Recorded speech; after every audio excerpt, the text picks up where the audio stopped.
This is Patrick Almond from Focus Digital Marketing, and you're listening to The Speaking Show with my great friend, David Newman.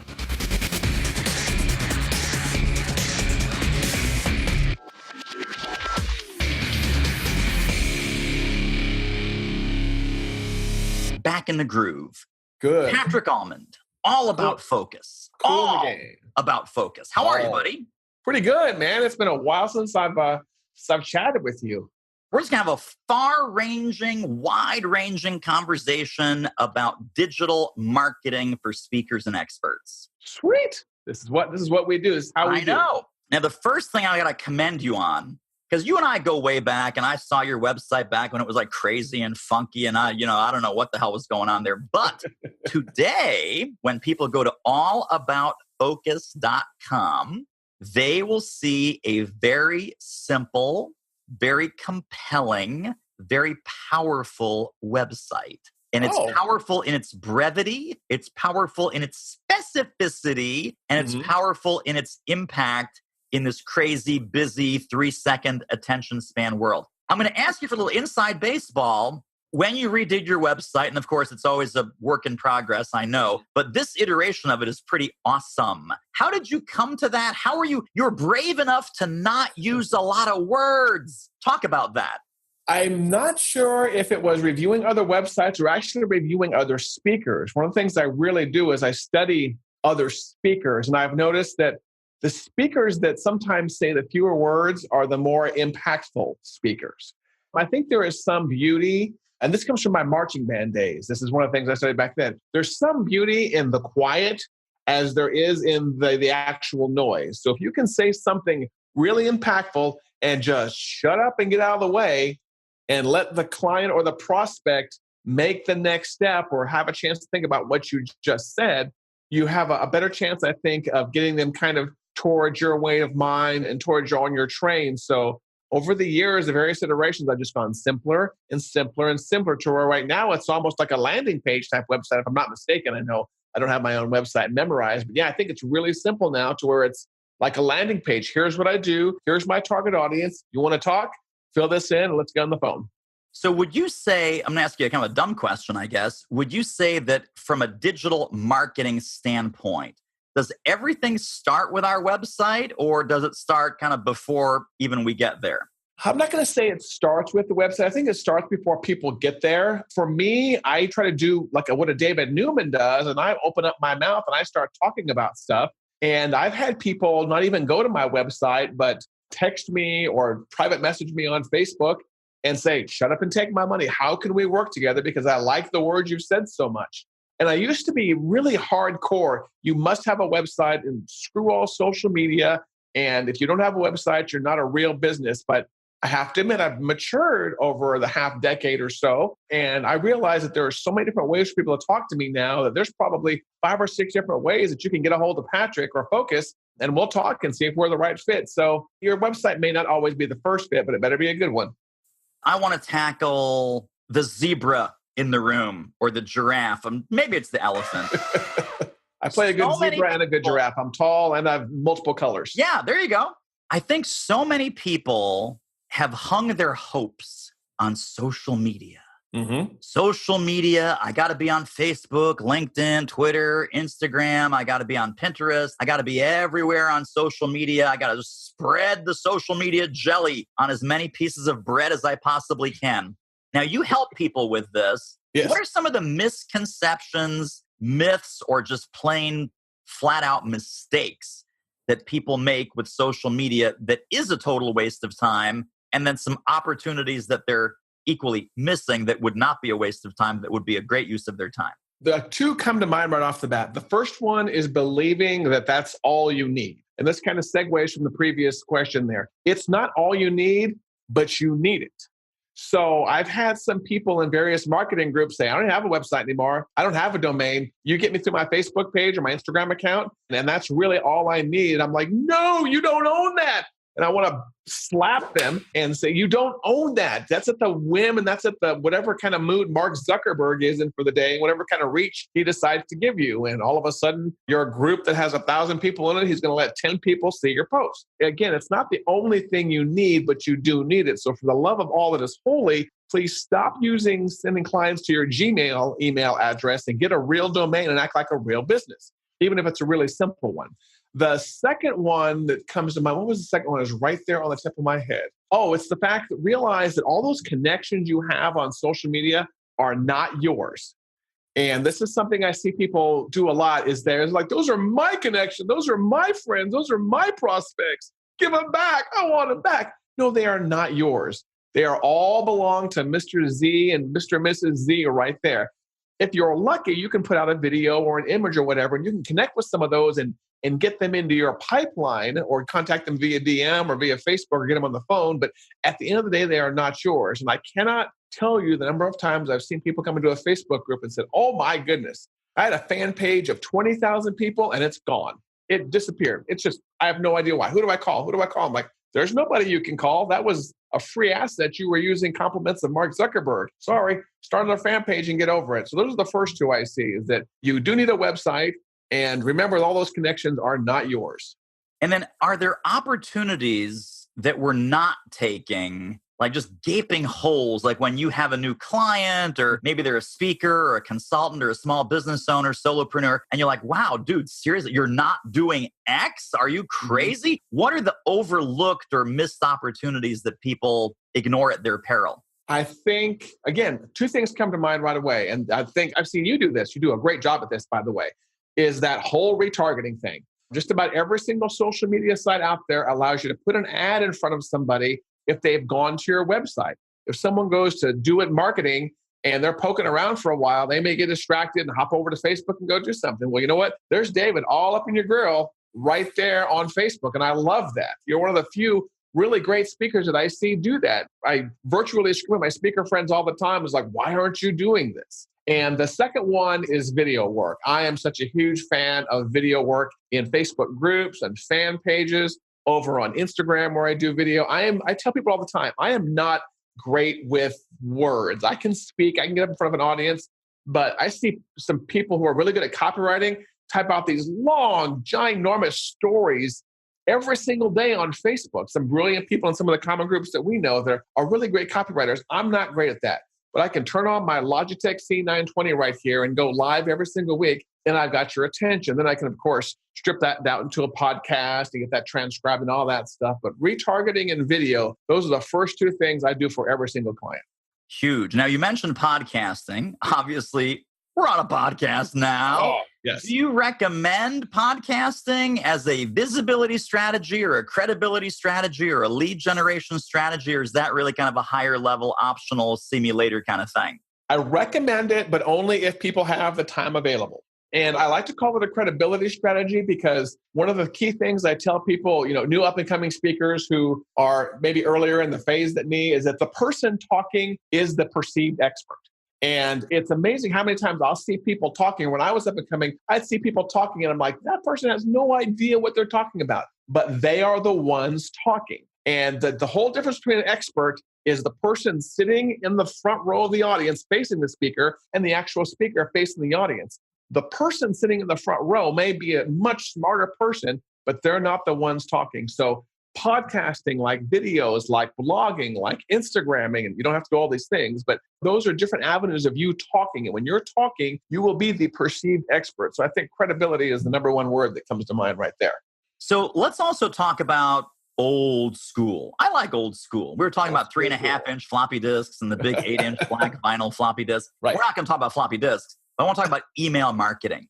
Email marketing, and specifically email collection. There used to be the old saying about, always be collecting emails. Emails, lead gen, everything on your website needs to give me your email. Right. Is that as important as it was? Is that more important than it used to be? Where's email marketing going? I think it's still important. I'm not sure it's rising in importance or even going down in importance, but I think it's still really important because unlike social media, an email is your one chance to grab someone's attention and keep it focused for a little bit. When I'm on Facebook and I may see a Facebook update, but right above that, there's another Facebook update. And right below that, there's another Facebook update. And there's all the stuff on the side. There's stuff on the right. There's notifications in the upper right-hand corner. When I'm in my email program and I have it up on my computer while we're doing this, I can have one email open and I have that chance for a few seconds to be the only thing of that person's focus. And so I think email marketing is just as important as it's ever been. You can also, we were talking about that retargeting you can use. You gather enough email addresses, you can target those people on Facebook. And something in the past 12 months, which I've really started to dabble in, it's made a huge difference, is SMS marketing and collecting text messages or collecting cell phone numbers when I speak. I've closed entire deals now via text message, no website, no emails back and forth. Someone texts me, I text them a purchase link, they will buy, and we set up the appointment all that way. So email marketing, very important. And if you kind of got that on lock, then you should really look into text message marketing also. Whoa, what a great interview. Are you taking notes? Remember to visit thespeakingshow.com for complete show notes, links, downloads, and resources related to this episode. See you over there. Let me also ask you, because this was all the rage like 5 years ago, as experts and speakers, should we have an app?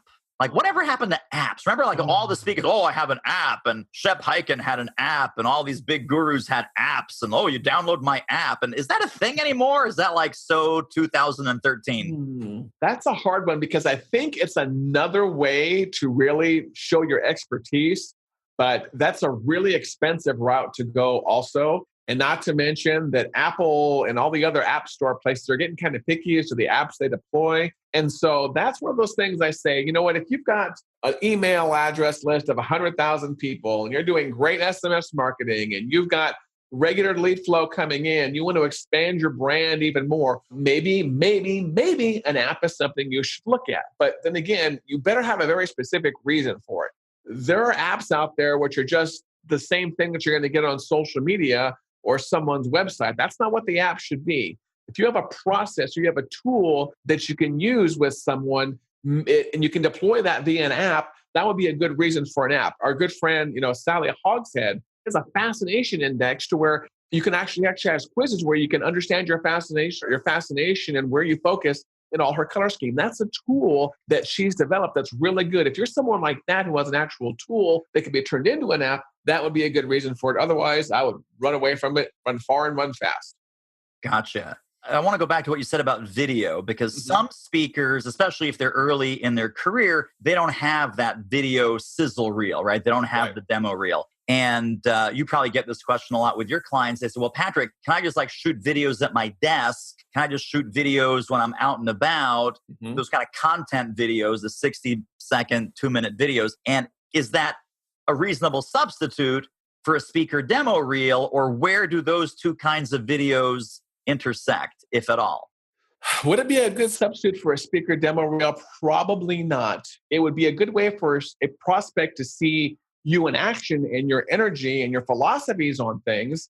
And if a meeting planner or someone in the C-suite wanted to hire you and they saw that, I think that might convert some people into picking up the phone and calling you. But I still think that speaker demo reels themselves, professional ones, are really important. And I'm doing everything I can to every single time I speak, get some kind of footage. And I was very lucky at the recent NSA conference that you and I attended. I had a 2-hour session. And fortunately, there was a videographer friend of mine there, and he was able to get some B-roll of me, which was my first professional B-roll of people reacting to me speaking. And I'm so excited because that's going to be the beginning of a new demo reel form. But I think they kind of have two different audiences. Your demo reel is to kind of professionally show you in action and show how people react to you. I think the best thing you can have in a demo reel is somebody reacting to your words. I think that's what a meeting planner wants to see, is that David spoke and made someone laugh or made someone cry or made someone smile or made their eyes wide open. David said something about do it marketing and boom, their eyes went open. If the meeting planner can see that, then they know, they're like calling David on the phone because this is the guy I want to hire, because that's the kind of reaction that they want from their audience members. I make them cry quite a bit. There's a lot of crying in my audience, weeping uncontrollably. With laughter. I'm sure it's with laughter. Well, hopefully. Maybe people soiling themselves a little bit also. I don't know. So let's do a little inside baseball, Patrick Almond Unplugged. Let's talk about not Patrick Almond, the digital marketing consultant, but Patrick Almond, the speaker. What are you feeling with your finger on the pulse when you're going out speaking at your various associations and companies and groups? Just give me some idea, trends in the business, things you're observing out there in the marketplace. How are things going? I think something I've realized over the past year that's worked really well for me is getting a little bit more informal with my audiences. I really used to be the kind of guy that would be on stage behind a lectern with my suit and tie. And I am the owner of the room. I am king up here. Thou shalt listen to me and thou shalt listen to no other. And I've learned over time that number one, I'm dressing a little bit more casually, but I'm also in the audience. I like to walk around with the microphone now. And if someone is going to ask me a question, I will get as close to them as possible as I can and look at them one-on-one when I'm answering them. So I notice I'm getting a little bit more casual with my presentations. I'm not using as many slides as I used to over time. I used to be a disgusting slide person. I was the guy that had 50 slides and a lot of bullet points on each slide. No, I'm down to as few slides as possible, if not no slides at all, if that makes sense. But fewer beautiful slides. There's a tool I'm starting to use called Haiku Deck, which lets you build beautiful visual slides so your presentation is just a lot more interesting to watch. It's almost like a miniature movie. And that's something I've noticed a lot more speakers doing also is just making better looking presentations with fewer words on them. So a little bit more casual, a little bit more, better looking decks. And also a lot of pre-marketing and post-marketing. I like to tell meeting planners now that when you hire Patrick, you're not getting Patrick for 2 hours on stage. You're getting Patrick for the 2 weeks ahead of time when it comes to marketing the event, the actual event, maybe some on-site promotion video and some other stuff, because you've got me. Once you've got me in your building, you know what? You can use me till you use me up. I'm a big Bill Withers fan. And I was listening to that song this morning. Use me until you use me up. Once you got me on site, use me all you want. And then we'll do some post-marketing also, the custom hashtag and all that other stuff. But once you buy a Patrick, you're buying a full Patrick experience.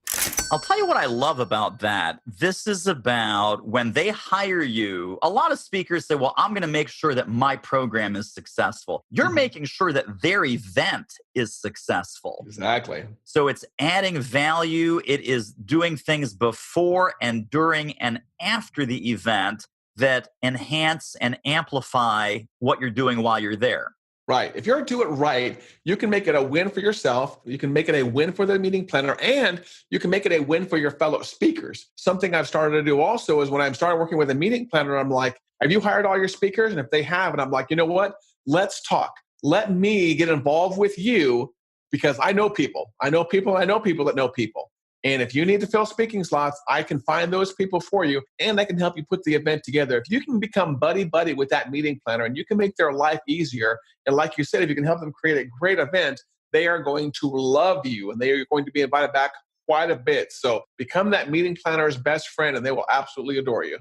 The referral idea, the referral posse, so to speak, where you say, hey, I'm going to open up my Rolodex. I'm going to help you guys out. Have you selected all of your speakers? I know this guy, this gal, she does sales. This one does marketing. This one does leadership. This one does customer service. Right. Beyond digital marketing, right? Who else do you need? Who else are you looking for? And I will tee you up with a couple of names.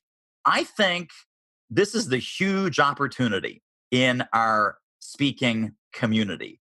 Is that if we just did a better job of referring each other and teeing each other up, whether it's at that event or even after the event, hey, I know you're probably not going to use me next year, but I've got a fantastic roster of buddies that you may want to look at next year. Tell me about next year's event. What's the theme? What kind of folks are you looking for? I'd be happy to introduce you to 2 or 3 really excellent choices. Do we do that enough, or if we don't do it enough, what's the fear or what's the scarcity behind that, do you think, that we might help people unpack right now? I think when you're first getting started in this business, or maybe when you're, let's say, the first third of your career, I just picked a random fraction right there, you're a little afraid of somebody else taking your business. And you're a little afraid of, sharing your meeting planner because that meeting planner might like somebody else better than you. Or you're just a little afraid of, if that person has $10,000, I might not get it all. They might divide it up into half or the third. Then we're just selfish, and we're just a little bit too concerned with not being the star. And once you get past that, and I've got personal experience with it, I got a great story to tell you. Once you get past that, you realize that you're playing the short game when you have that scarcity mindset. You got to play the long game. Someone you meet right now that might not hire you right now, but might hire your buddy, they're going to remember that. They're going to remember that next year and 5 years from now. And they're going to possibly refer you for other events. You might get on their stage next year. And there's just so many possibilities that when you help somebody else, they're going to come back to you tenfold. And I'm a product of this, and I'll give you a great example of this. I have gotten several years ago, a common friend of ours, Roger Corville. He's out of Oregon or Seattle. I'm not quite sure. I think he's Oregon. Yeah, I think so. Roger referred me for an event. And to this day, I'm still getting child work from that. Roger referred me for a technical event. I came in, I got to co-speak with him, and I ran the mic for his session. He ran the mic for my session. And then that same event, Roger couldn't stay that long. That same event, because of Roger's referral, because of the technical session, they also had me be like the closing keynote. So I got like a secondary event just off of his one referral. That's the tipping point right there, where I saw Roger do that for me. And I said, oh, this is a good philosophy. This is how I should do it. So, kudos to Roger if you're watching this or you're listening to this, because, man, you've really impacted my life and you changed my mindset all about this. All about focus. All about focus. This time it was all about focus.com. So I'm going to ask you two final questions. One, yes, I kind of tipped my hand there because I'm going to say, well, how do people connect with you and stay connected to Patrick Land and get all of your wonderfulness in their inbox or on their browser? Before I ask you that question, okay, if people were to take one critical concept out of our conversation today, what would you hope that would be? One critical concept. Wow, you put me on the spot there. I got so many things I've learned over the years from people like you. I'm going to say, don't be cheap in what you charge or in what you sell. We don't have to go into the commonality of why you and I know this, but as a result of the stuff that I am learning that I'm not paying for yet, I'm just realizing that I don't want to be the cheapest option. I don't want to sell things that are cheap, and I myself don't want to buy things that are cheap. I want to invest in good things because I'm going to get a good return, and I'm continuously charging more and more for my blocks of time and for my services. I'm getting better clients, and I'm able to do more good with those clients. So don't be cheap in what you sell or in what you buy. Amen. And I'll just give you a quick soundbite. Our friend Mark Hunter, the sales hunter, he says, key mantra is you will never convert a Walmart shopper into a Nordstrom's customer. Nice. I've been emailing with Mark back and forth this morning. Mark and I are good friends too. So that's amazing. There you go. So how do people stay connected, get connected to Patrick Almond Land? Where can we direct them? What can we give them? Hook us up with some goodies. Well, my name's pretty unique. So if you search for Patrick Almond, ALLMOND, you're going to find me all over the place. So patrickalmond.com. If you want something cute to remember, just remember I'm your chocolate-covered almond. I always like that one right there. Or like you've mentioned my website a couple of times, I appreciate it. Allaboutfocus.com will get you there. And also, to tell you the truth, if you ever want to call me or text me, because I'm so big into SMS marketing, text me at 405-251-2022. And that goes into my CRM, and I or someone I work with will get back to you. I like to eat my own dog food. So yeah, allaboutfocus.com will be the main website. And I appreciate you making those comments up front about that website. You bet. All right, my friend. Awesome to talk to you. Likewise. The adventure continues. Thanks for being on. My pleasure, man. And make sure you go back and listen to David's other podcasts also. He's a brilliant guy. And honestly, he's one of the very first people I did connect to in NSA. Matter of fact, you were I'm not even sure it was the same office. I think you had a different office. I remember our last video conference several years ago. You had a lot more books behind you. And now I think those books are all over the place. Where are they now? You know what I did? I just cleaned my office. That's the sad thing. I cleaned my office and I moved the laptop. But thank you for remembering. Yes, I remember. You're one of the very first people. So I appreciate you, sir. Well, that wraps up another episode of The Speaking Show. Hey, tell you what, if you like us, rate us and review us on iTunes. Subscribe. Tell a friend. Go grab the notes and downloads and extras at thespeakingshow.com. See you next time.